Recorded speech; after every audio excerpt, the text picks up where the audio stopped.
Première minute de ce premier quart et donc ce score de 0-0. On va voir les chiffres de cette première période, des situations de part et d'autre. Sonny, on a vu en tout cas, pour commencer, une équipe espagnole très entreprenante qui s'est créée des situations. Oui, parce qu'elles sont, l'équipe d'Espagne est beaucoup plus agressive que les matchs précédents, bien évidemment. Ils n'ont pas changé énormément de façon de jouer. Ils essayent de proposer, d'aller vers l'avant, mais ils ont eu pas mal d'occasions.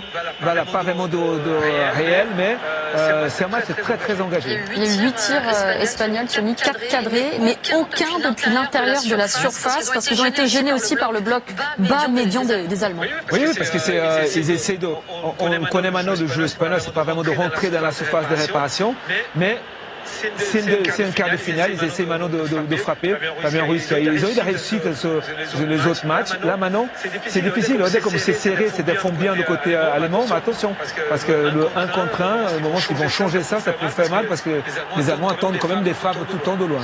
Et on voit cette action en fin de première période, la frappe de Olmo qui a remplacé Pedri blessé. On a titré des cartons, mais pas de but, parce qu'effectivement c'est très engagé. Sonny, vous le disiez, des cartons jaunes ont été distribués par Monsieur Taylor. On va en reparler parce que ça peut être une donnée très importante pour la seconde période. Vous montrez également cette équipe espagnole, Margot, sans grande surprise, on en parlait dans l'avant-match. Regardez avec cette caméra derrière les buts de Salmon, parce qu'il y a cette équipe qui veut aller très vite. Regardez Salmon qui récupère le ballon.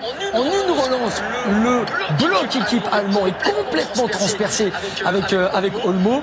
Va venir se replacer, mais en 2 passes, 3 passes, on va trouver Fabien Ruiz. Donc on a cette équipe espagnole, comme on la connaît, laisser un peu le ballon, mais par contre sur une passe, 2 passes, gagner 30, 40, 50 mètres. C'est vrai que ça leur a posé quand même beaucoup de problèmes aux Allemands qui n'avaient pas eu à faire face à une adversité telle depuis le début de l'Euro. Sonny, on les voit en difficulté sur ce point-là. Ouais, là, ce qui manquait par exemple sous ce contre-attaque, sur cette action-là pour les Espagnols, c'est la vitesse sous la transition, comme ils ont récupéré. Et ça, c'était leur point fort. On sait qu'au lieu de jouer tout de suite Olmo sur le côté, il a fait jouer pendant la vitesse, elle est là, Sonny, avec Williams.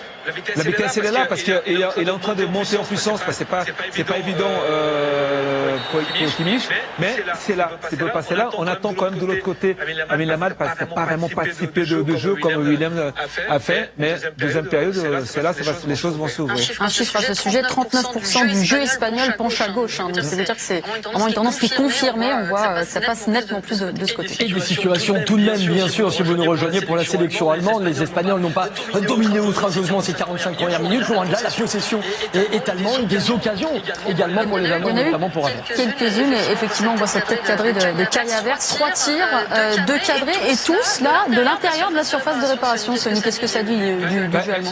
C'est que la présence dans la surface de réparation, ça passe souvent par les côtés. Après, il faut être la justesse, bien évidemment. Havertz, comme on a parlé, il fallait qu'il marque. Il fallait qu'il marque, il a eu sur sa tête. Là, ça frappe de pied droit, là, qu'il est gaucher. Il se joue en profondeur, mais il faut beaucoup plus encore de présence dans la surface. On évoque les cartons, bien sûr, mais un dernier mot, Margot, sur l'aspect offensif de la sélection allemande. C'est Jamal Musiala qu'on a du mal à trouver. Et pourtant, quand il a le ballon, il peut dedans. On voit ces statistiques à Jamal Musiala. Une statistique qui n'apparaît pas ici, c'est 21 ballons touchés, 0 dans la surface adverse. Et ça dit beaucoup aussi de la difficulté qu'ont eu les Allemands à le trouver. Oui, parce que les Espagnols essaient toujours de bloquer assez haut. Et lui, encore l'image ici, il vient beaucoup aider défensivement. Et là, il est très loin de la surface. Ce niveau traduit quand même sur un des tournants peut-être du match. Ce sera sans doute évoqué dans l'après-match. C'est sur Toni Kroos. C'est peut-être son dernier match tout court ce soir en cas de défaite. Dès les premières secondes de jeu, 2 grosses fautes qui ne sont pas sanctionnés d'un carton. Est-ce qu'il doit prendre jaune? Est-ce qu'il doit presque prendre un deuxième jaune et du coup être expulsé? Oui, et c'est parce qu'il a l'action qu'il fait là, c'est quand même une faute assez grossière. Et derrière, il marche sur le pied de Lamine Yamal. Il aura pu prendre deux jaunes en très peu de temps et changer complètement le jeu. Si jamais le résultat est négatif pour l'Espagne, ça on va entendre parler beaucoup. Voilà, énormément de fautes, 3 fautes quand même qui méritent des cartons. Il n'y a pas eu pour l'instant. Et ça peut jouer quand même. Et pourtant, les cartons jaunes ont été sortis par Monsieur Taylor. Margot, ça peut jouer beaucoup pour cette seconde période. Il y a eu 3 cartons jaunes, Antonio Rüdiger et Raum Rüdiger, qui sera d'ailleurs suspendu en cas de demi-finale pour les Allemands. Un carton jaune côté espagnol, c'est le Normand.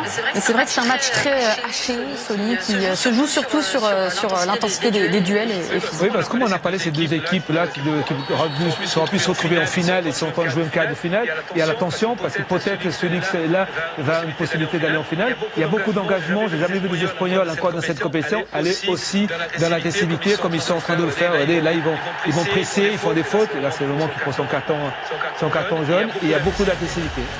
Et attention en seconde période, Jean-Charles et Pat l'ont dit, ça peut se jouer également sur la discipline pour le moment.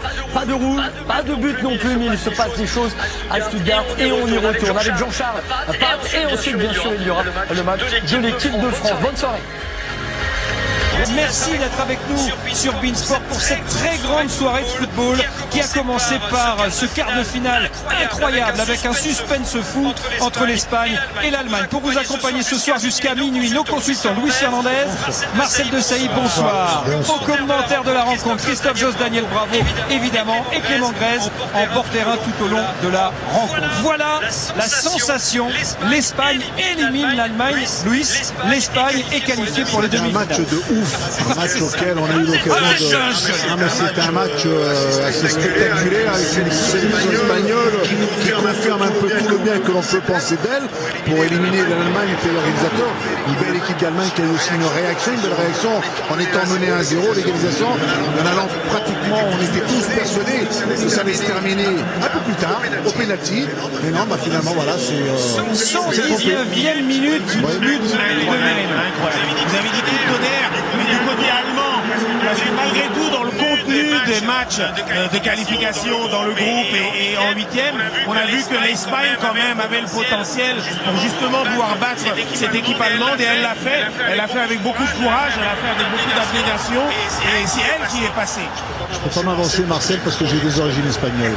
Non mais en tout cas... Je suis obligé de tenir compte que l'Allemagne aussi a réalisé une grande match. Oui mais c'est vrai que vous nous l'avez dit, vous avez souligné comme Marcel tout au long de la compétition les belles performances de cette équipe d'Espagne. Finalement c'est pas vraiment une surprise, il y a une certaine logique qui a été respectée. Ils sont dans la confirmation de ce qu'on a vu de cette équipe espagnole en démarrant, en commençant, en jouant avec un système, avec une animation. L'entraîneur peut-être à 1-0, il a voulu peut-être jouer la carte défensive en intégrant des joueurs à vocation défensive et en sortant des joueurs à vocation offensive. Ils se sont fait un peu sanctionner avec cette organisation. Mais bon, l'Espagne, moi elle me plaît cette équipe d'Espagne. Ouais, mais surtout il confirme que dans la possession on le savait, tactiquement on savait qu'il savait bien être mis en place, etc. Mais le défi physique, et c'est là où justement ils ont progressé, les Espagnols, dans le combat physique où ils sont capables, dans le cadre d'un 90 minutes ou prolongation, d'aller dans le défi physique et surpasser son adversaire. Il a raison de le dire, de le souligner, parce que quand on prend un but comme ça à 2 minutes de la fin, je pensais que c'était peut-être ça allait tourner pour les Allemands, ça allait être bien mieux pour eux dans ces prolongations. Et ils sont allés le chercher. Et c'est vrai que la sensibilité qu'ils ont ces Espagnols, bah, ça y est, on a l'œil vraiment ouvert sur eux. On avait l'œil mi-ouvert, on a l'œil grand ouvert. Dans le passé, on disait des Espagnols, c'était bon techniquement, mais c'était pas suffisamment assez fort. Là, ils ont prouvé le contraire. Gardons notre adrénaline, hein. Le match important, c'est celui-là qui maintenant. Exactement. L'Espagne, première équipe, première nation qualifiée pour les demi-finales de l'Euro. Et l'équipe de France, effectivement, si elle s'impose ce soir face au Portugal, affrontera l'équipe d'Espagne mardi soir à Munich.